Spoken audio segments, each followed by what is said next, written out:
दोस्तों, प्यार का वादा, भरोसे की डोरें और घर की इज्जतें तब बिखर जाती है जब एक पत्नी ही अपने पति के खून से अपने हाथ रंग लेती है। दोस्तों, ऐसा सनसनीखेज मामला सामने आता है कि एक पत्नी है, वह गला रेंतने के बाद में भी कहते हैं कि वह रुकती नहीं है। इंसान मर जाता है, इंसान की मृत्यु हो जाती है, लेकिन उसके बाद में भी पत्नी है वह रुकती नहीं है। वह उसके दांत तोड़ देती है, उसकी पसलियां चूर कर डालती है। दोस्तों, ऐसी निर्मम हत्या की जाती है और एक पत्नी के द्वारा अपने ही पति के खून से हाथ रंग दिए जाते हैं और उसके बाद में पुलिस है इस मामले का खुलासा करती है और उसके बाद में पुलिस है वह पत्नी और उसके प्रेमी को गिरफ्तार कर लेती है और गिरफ्तार कर करके उसको हिरासत में ले लेती है। तो दोस्तों, ये कहानी है बड़ी ही खौफनाक रहने वाली है। तो दोस्तों, वीडियो में अंत तक बने रहना। चैनल पर नए हो तो चैनल को सब्सक्राइब करना, वीडियो अगर अच्छी लगी तो वीडियो को लाइक करना।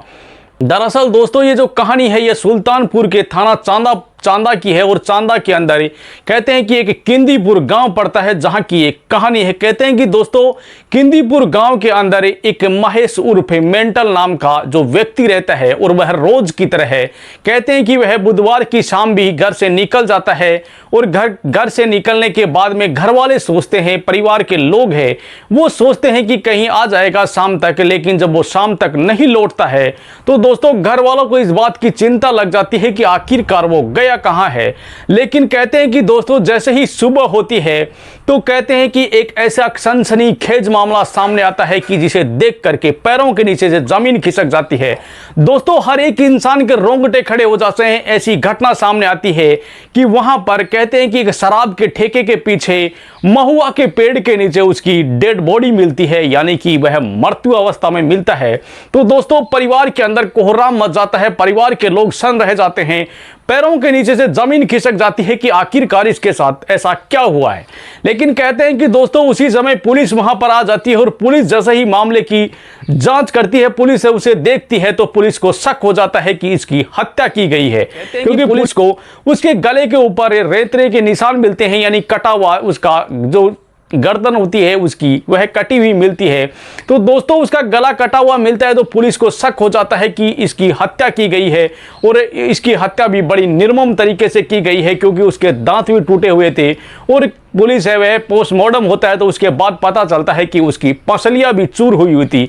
तो दोस्तों, ऐसी निर्मम हत्या की गई थी और हत्या के अंदर जो चाकू इस्तेमाल किया गया था वह भी वहीं पड़ा मिलता है और वो जो ईंट है वह भी वहां मिलती है। तो दोनों को वह पुलिस है वहां से ले लेती है, साक्ष्य जुटा लेती है और उसके बाद उसे पोस्टमार्टम के लिए भेज दिया जाता है। लेकिन कहते हैं कि दोस्तों, वह उसके पत्नी और उसके प्रेमी को गिरफ्तार कर लेती है। कहते हैं कि दोस्तों, महेश है वह अक्सर लुधियाना में काम करता था और लुधियाना के अंदर मजदूरी का कार्य करता था और वह थोड़े ही दिन पहले अपने गांव आया था और गांव आने के बाद में कहते हैं कि दोस्तों, वो एक सी जिंदगी में लौटा था। करीबन 8 महीने कहते हैं कि दोस्तों, करीबन 8 महीने बाद वह अपने घर लौटा था और घर लौटने के बाद वह सोचा कि मैं किसी नई जिंदगी में आया हूं, क्योंकि वह वहां कहते हैं कि दिहाड़ी मजदूरी करता है और 8 महीने बाद अपने घर लौटता है तो वह खुश रहता है। लेकिन दोस्तों, जैसे ही वह घर आता है तो वह अपनी पत्नी को किसी लड़के के साथ देखता है और लड़के का नाम जयशंकर रहता है, जबकि उसकी पत्नी का नाम पूजा रहता है। दोस्तों, वह पूजा को जयशंकर के साथ में रंगे हाथों पकड़ लेता है, लेकिन वह उस मामले को वहीं का वहीं दबा देता है। वह क्यों दबाता है? क्योंकि वह सोचता है कि कहीं इज्जत न मट्टी में मिल जाए, क्योंकि वह अपनी इज्जत बचाने के लिए वह उस मामले को दबा देता है और वह पूजा को बात बोलता है कि और वह पूजा को कहता है कि ऐसा काम आइंदा न करना, क्योंकि वह उसे चेतावनी देता है। लेकिन कहते हैं कि दोस्तों, पूजा के सर पर तो इश्क का खून सवार था, यानी उस इश्क का भूत सवार था। तो वह उसे तो सिर्फ और सिर्फ प्यार दिख रहा था, उसे वह हर एक चेतावनी को, वह हर एक बात को इग्नोर कर देती है, यानी कि दोस्तों नजरअंदाज कर देती है। उसे सिर्फ और सिर्फ प्यार का भूत चढ़ा हुआ था। दोस्तों, प्यार की खुमारी उसके सर पर सवार थी। तो दोस्तों, वह पूजा है वह महेश की एक भी बात नहीं मानती है, हर एक बात को नजरअंदाज कर देती है और वह लगातार जयशंकर के साथ मिलती रहती है। दोस्तों, लेकिन कहते हैं कि दोस्तों, उसके बाद में वह एक प्लान तैयार करती है और प्लान बनाती है कि कैसे भी कर करके महेश को रास्ते से हटा दिया जाए तो अच्छा रहेगा, क्योंकि वह जयशंकर के साथ खुश रहेगी।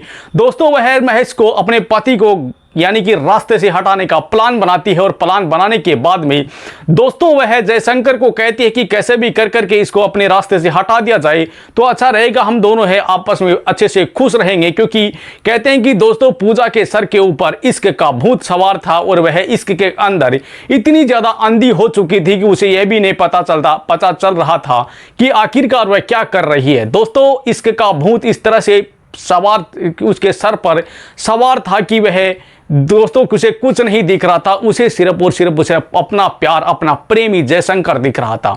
वह जयशंकर को कहती है, लेकिन जयशंकर है वह उसके बाद में उसे कहता है और उसे वह रास्ते के अंदर मिलता है। वह जैसे ही वह घर के बाहर जाता है तो वह उसे शराब पिलाता है और शराब पिलाने के बाद में इतनी ज़्यादा शराब पिला देता है महेश को कि महेश नशे के अंदर उसे पता भी नहीं चलता है कि वो कहाँ जा रहा है।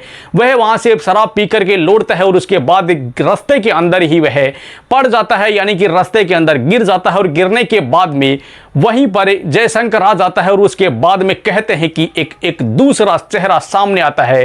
कहते हैं कि हत्या का एक दूसरा चेहरा भी सामने आता है। तो दोस्तों वह वहां पर पूजा को फोन करता है और फोन कर करके वहां पर बुलाता है और बुलाने के बाद में पूजा की आंखों के सामने महेश का गला रेंत दिया जाता है चाकू से, एक धारदार चाकू से उसका गला रेंत दिया जाता है और गला रेंत करके उसकी हत्या कर दी जाती है। लेकिन कहते हैं कि दोस्तों पूजा को डर था कि कहीं ये बच न जाए, कहीं ये जिंदा तो नहीं रह जाए, इसलिए पूजा है वहां पर पड़े हुए एक ईंट से उसके छाती के ऊपर ऐसे वार करती है, सीने के ऊपर ताबड़तोड़ वार करती है। मरने के बाद में भी महेश के छाती के ऊपर यानी कि ताबड़तोड़ वार करती है और चेहरे के ऊपर भी कुछ कहते हैं कि ईंट से मारती है और उसके जबड़ा है यानी कि उसके दांत टूट जाते हैं और उसकी पसली अभी चूर कर डालती है। दोस्तों ऐसी निर्मम हत्या करती है और उसके बाद में कहते हैं कि दोस्तों वो दोनों वहां से भाग जाते हैं।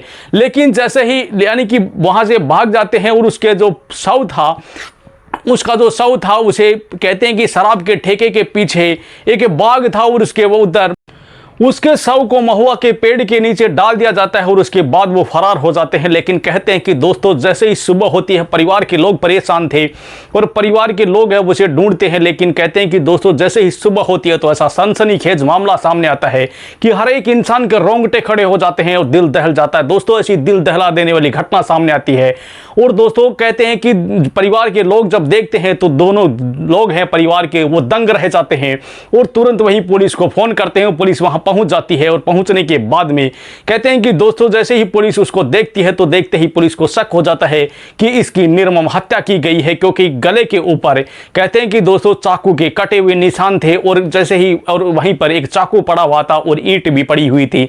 तो पुलिस को वहां शक हो जाता है कि इसकी निर्मम हत्या की गई है और हत्या इसके चाकू के धारदार चाकू से ही नहीं, जबकि कहते हैं कि दोस्तों इसके दांत भी तोड़े गए हैं और उसकी पसलियां भी चूर है। पुलिस है वह शव को अपने कब्जे में लेती है और लेकर के पोस्टमार्टम के लिए भेज देती है और पोस्टमार्टम की जैसे ही रिपोर्ट आती है तो दोस्तों पुलिस है वह सर्विलांस के तहत वह मामले की जांच करती है और जांच करने के बाद में कहते हैं कि दोस्तों पता चलता है कि उसकी पसलियां है वह भी चूर हुई थी। तो दोस्तों एएसपी अखंड सिंह है वह इस मामले की जांच करते हैं और वह कहते हैं कि इसके अंदर जो उसकी पत्नी है और उस पूजा उसको और उसके प्रेमी जयशंकर को गिरफ्तार कर लिया गया है और दोनों ने तोते की तरह है पूरा मामला है वह उगल दिया है। जो पूरी बात है वह उगल दी गई है। दोनों है अपना जुर्म कबूल कर लेते हैं कि हमने ही इसकी हत्या की है और इस हत्या का जो पूरा मामला है वह अपने आप वह उगल देते हैं।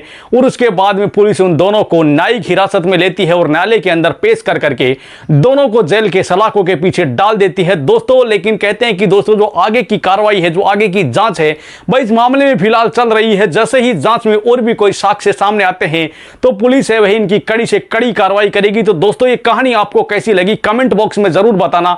चैनल पर नए हो तो चैनल को सब्सक्राइब करना, वीडियो अगर अच्छी लगे तो वीडियो को लाइक करना। दोस्तों कहते हैं कि ये कहानी सुनाने का मकसद है किसी के दिल को ठेस पहुंचाना या किसी को परेशान करना नहीं है, जबकि समाज में जागरूकता लाना है ताकि हमारा समाज जागरूक हो और हमारे सामने जो ये नई नई घटनाएं आ रही हैं, जो ये प्रेम प्रसंग के जो प्रेम संबंध के जो मामले हमारे सामने आ रहे हैं, इनसे कई हद तक हमें बचना है। तो दोस्तों हमारे आसपास में अगर ऐसी कोई घटना घटित हो रही है तो उनके खिलाफ मिलकर के आवाज उठाए ताकि ये मामले कई हद तक बच सके और इन इन मामलों के खिलाफ है दोस्तों, एक दूसरे का साथ दे ताकि ये मामले कई हद तक रुक सके। लेकिन दोस्तों कहते हैं कि ये मामले दिन प्रतिदिन बढ़ते जा रहे हैं और ये रुकने का नाम नहीं ले रहे हैं। तो दोस्तों इन मामलों के अंदर पत्नियां हैं, कभी अपने पति को मार देती है तो कहीं पति अपनी पत्नी को मार देता है। दोस्तों प्यार के अंदर लोग इतने ज्यादा अंधे हो जाते हैं कि उन्हें आगे पीछे कुछ नहीं दिखाई देता है। और वैसे ही कहानी इस पूजा के सर के ऊपर भी इश्क का भूत सवार था। कहते हैं कि दोस्तों इश्क की खुमारी चढ़ी हुई थी, उन्हें कुछ नहीं दिखाई दे रहा था, उसे उसका पति नहीं दिखाई दिया। उसने इतनी निर्मम हत्या कर दी उसे अपने पति को